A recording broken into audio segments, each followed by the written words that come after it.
नमस्कार दर्शकों, मैं हूं ऐश्वर्या कपूर और आप देख रहे हैं मेरे साथ पूछता है भारत। शुरुआत ऐश्वर्या के एजेंडा से और आज ऐश्वर्या के एजेंडा में बात कांग्रेस पार्टी की बेहाली की। आज तक जितने भी कांग्रेस नेताओं ने पिछले 10 सालों में 2014 से लेकर 24 आ गया है, पिछले 10 सालों में कांग्रेस को अलविदा कहा है, कांग्रेस को छोड़ा है। ये क्या तस्वीर चला रहे हैं मेरे डायरेक्टर, मुझे पता नहीं, कैमरा दिखा रहे हैं, लेकिन मैं आपको बता दूं, ये जितने भी नाम अभी चलाएंगे, रुक जाओ, hold on Sharma, hold on. दर्शकों, आज एक ऐसी खबर निकल के आई, ये विजुअल्स हटाइए शर्मा, हटाइए। एक खबर जब आज निकल कर आई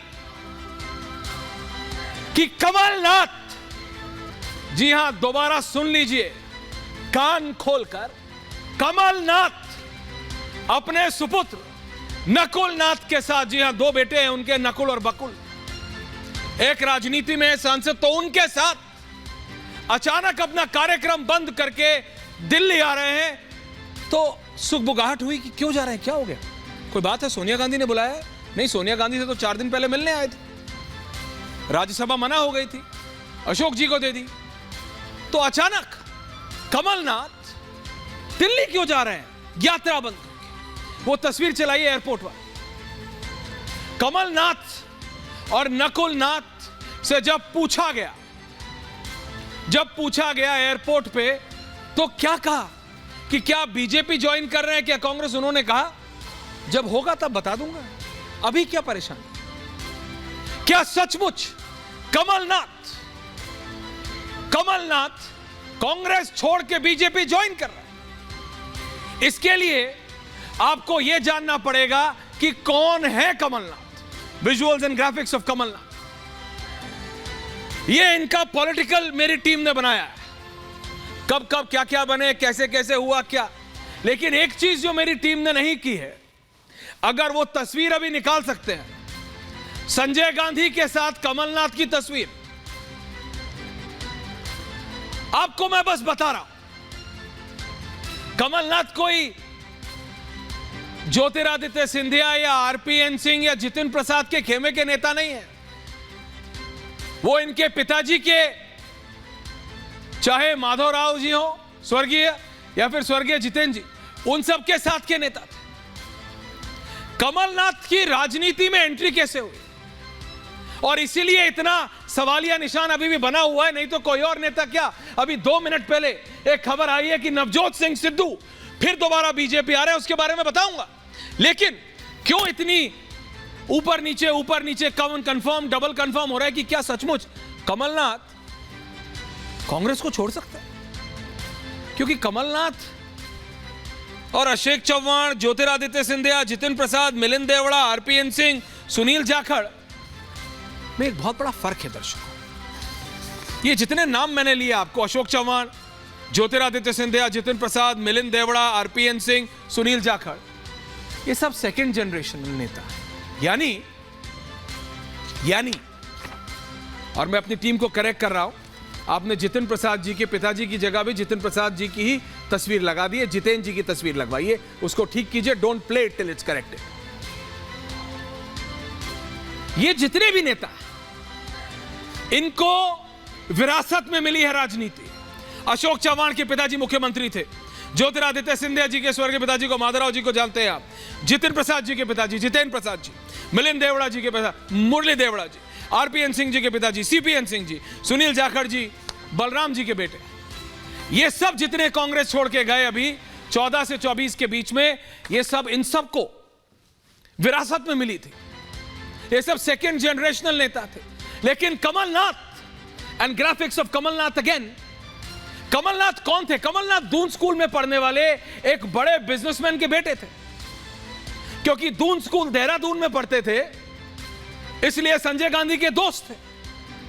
क्योंकि संजय गांधी भी उसी स्कूल में गए थे, राजीव गांधी भी, तो स्कूल में उनकी दोस्ती हुई संजय गांधी से। और जब संजय गांधी इंदिरा गांधी जी के प्रधानमंत्री बनने के बाद एक्टिव हुए राजनीति में, तो उन्होंने अपनी टीम बनाई और उस टीम में एक बड़े बिजनेसमैन, एक बड़े व्यवसायी कमलनाथ के पिताजी कलकत्ता के रहने वाले एक बड़े व्यवसायी, उनके बेटे कमलनाथ राजनीति में आते हैं। और आपको एक बात बता देता हूं, जिस दिन कमलनाथ एआईसीसी में घुसे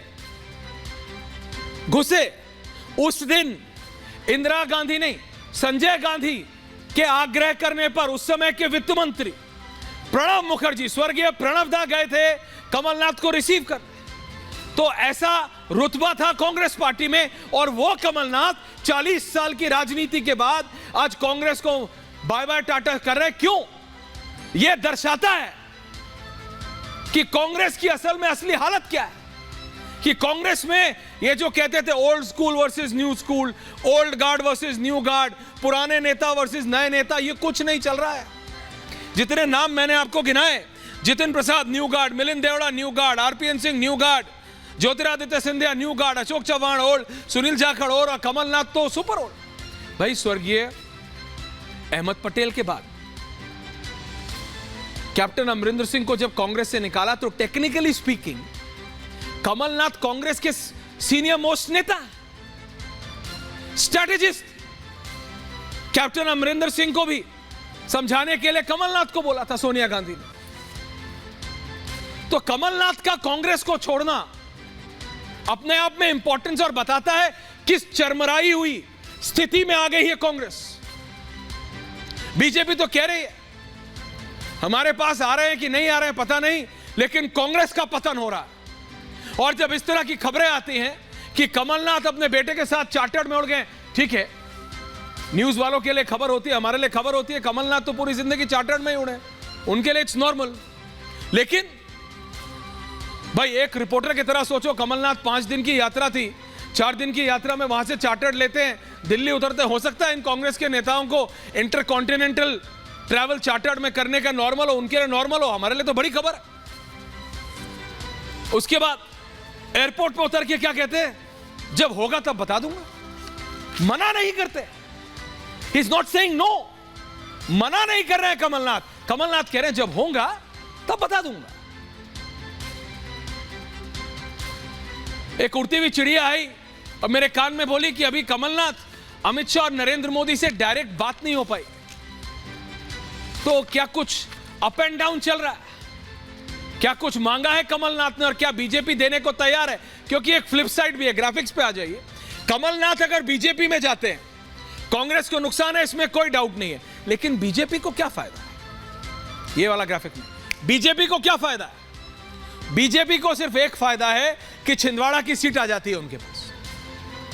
बीजेपी को सिर्फ एक फायदा है कि छिंदवाड़ा की seat, Lok Sabha seat 100% guaranteed BJP के पास आ जाती है। तो क्या एक छिंदवाड़ा की सीट के लिए बीजेपी कमलनाथ को ले रही है? अशोक चव्हाण को लिया नांदेड़ की सीट के लिए। अशोक चव्हाण के ऊपर क्या केसेस नहीं थे? हाँ, हालांकि उन्हें क्लीन चिट मिली। क्या कमलनाथ के क्लोज एड्स के ऊपर ईडी की रेड नहीं पड़ी? पड़ी। पर क्या वो सब, क्या वो सारी चीजें अब क्वेश्चन मार्क में भी है, डिस्कशन में भी है, उससे कुछ फर्क पड़ता है? देखने से नहीं लगता। इसलिए क्या बीजेपी वो 400 का नंबर पूरा करने के लिए, और इस पे ध्यान दीजिएगा, क्या वो 400 का नंबर, अब की बार 400 पार जो नारा दिया है बीजेपी ने, क्या उसको लेने के लिए एक एक सीट काउंट हो रही है? क्योंकि अशोक चव्हाण का लेने का मतलब सिर्फ नांदेड़ कंफर्म करना है। अशोक चव्हाण आपको महाराष्ट्र में 10 सीट नहीं जिता सकते, सिर्फ नांदेड़ जिता सकते हैं। ऐसे ही कमलनाथ, हां, कई कांग्रेस के विधायक उनके अंधे सपोर्टर हैं।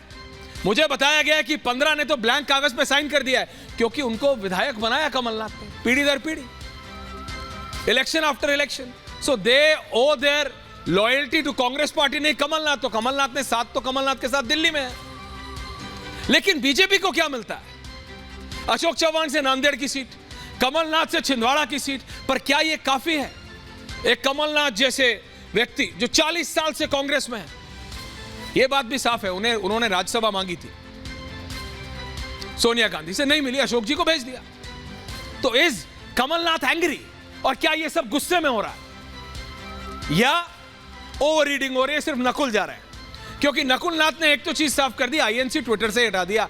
आजकल रिपोर्टरों से बात करने से बेहतर एक मौका मिल गया इन नेताओं को, ये ट्विटर पे ही कर देते हैं सब कुछ, ये सोशल नेटवर्क पे ही कर देते हैं। इंडियन नेशनल कांग्रेस ने कहा था हटा दिया, खबर बन गई। नकुलनाथ ने कांग्रेस हटाया। लेकिन इसकी रियलिटी क्या? राम कृपाल जी स्टूडियो आ गए, आ जाइए प्लीज। राम कृपाल, मैं इतना कह रहा हूं भाई, कमलनाथ जैसा नेता अगर बीजेपी लेती है तो भी सवाल उठेगा, जब अशोक चव्हाण को लिया था तब भी, कि आप तो इनके ऊपर इल्जाम लगाते थे। व्हाइट पेपर जो बीजेपी ने इशू किया, वित्त मंत्री निर्मला सीतारमण ने इसी बजट सेशन में, उसके अंदर उस स्कैम का वर्णन है, प्रेजेंट है। लेकिन अशोक चव्हाण अब बीजेपी सपोर्टेड सांसद है, क्योंकि नांदेड़ की सीट है। क्या कमलनाथ सचमुच बीजेपी में आएंगे और क्या बीजेपी कमलनाथ को लेगी? ये बहुत बड़ी खबर है। मैं चाहता हूं आप मेरे रिपोर्टर जो कि मध्य प्रदेश में सत्ते में, उन्हें भी जोड़ दीजिए। और तब तक उससे पहले मैं अपने पैनल के पास जा रहा हूं, पैकेज नहीं ले रहा हूं। मेरे साथ चारू प्रज्ञा है बीजेपी की, रामकृपाल सिंह जी मेरे साथ है, आम आदमी पार्टी के संजीव झा है, अनुराग भदौरिया समाजवादी पार्टी के, कांग्रेस पार्टी के रत्नाकर त्रिपाठी हैं, राजेंद्र तिवारी जी हैं और विवेक श्रीवास्तव है। मैं सबसे पहले संजीव झा जी, आपसे बात कमलनाथ जी की नहीं, आपकी तो एक समय याद है जब आपका आंदोलन चलता था, तब तो बिल्कुल आर्च राइवलरी थी। आपसे बात विपक्ष की होगी आज, विपक्ष की होगी। संजीव झा जी मुस्कुरा रहे हैं, विपक्ष की होगी, विपक्ष की होगी। ये बिल्कुल वही सिचुएशन हो गई है आज कि जैसे आम आदमी पार्टी बोलती थी ना कि मनीष सिसोदिया बीजेपी में जा रहे हैं, आज बिल्कुल वही टाइप की सिचुएशन कांग्रेस के साथ हो गई है कि कमलनाथ बीजेपी में जा रहे हैं। और इतनी देर तक ये खबर आ ही रही थी, शिशिर जरा ब्रेक कर दो नीचे बीबीजी पे, हाँ बीबीजी पे, कि नवजोत सिंह सिद्धू संजीव झा जी 22 तारीख को, तारीख भी बता रहा हूं, 22 तारीख के बाद किसी भी दिन 3 कांग्रेस विधायकों के साथ भारतीय जनता पार्टी में वापस